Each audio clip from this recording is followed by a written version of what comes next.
the Seattle, Washington area. And to me, waking up in the morning and hearing protests is like turning on the coffee machine. And I would say that this is kind of kindergarten level protest. So if they want to learn something, they should come back with me.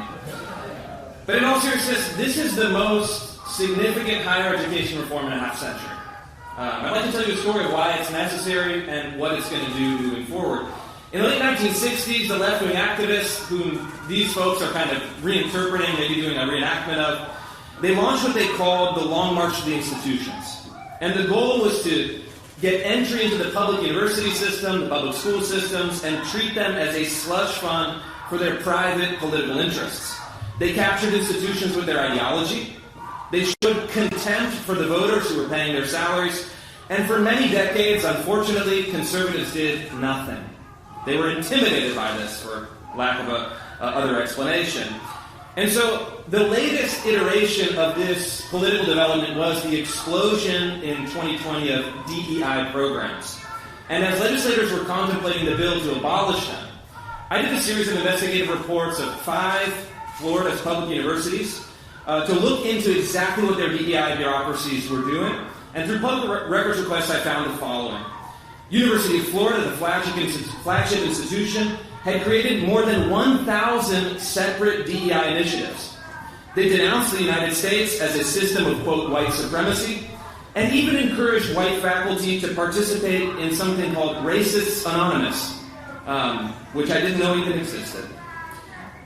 University of Central Florida released what they called an inclusive faculty hiring guide that said that merit in faculty hiring was, quote, a myth, and advocated for explicit racial discrimination and racial quotas, all in the interest of promoting left-wing political concepts.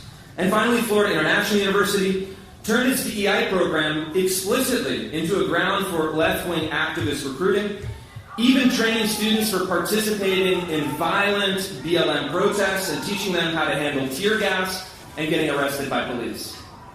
All funded by many of the people in this room with taxpayer dollars. This legislation that will be signed momentarily will immediately abolish all of these programs. Done.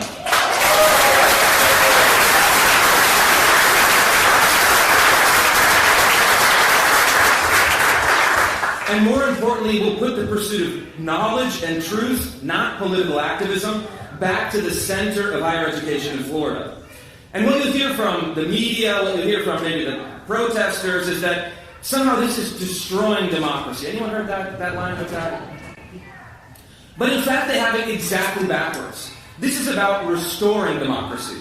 The basic premise of this legislation is that our public institutions should reflect the values of the public. It's that Florida's farmers and waitresses and truck drivers should not be subsidizing a pure permanent bureaucracy of left-wing activists who hate them and hate their values, but of course are happy to take their money. And that's why the governor decided to take action. That's why he fought for these once-in-a-generation reform, along with legislators, that will also help restore balance back to the universities.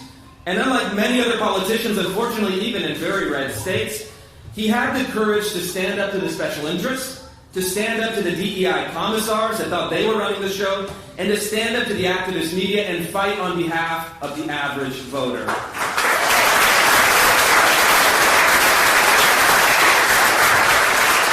And the ultimate question here is a political question that is very simple, is who represents the people in the state of Florida?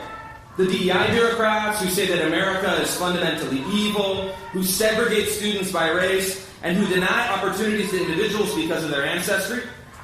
Or the man who says that everyone should be treated equally under the law and that our public universities should be oriented towards the pursuit of the true, the good, and the beautiful?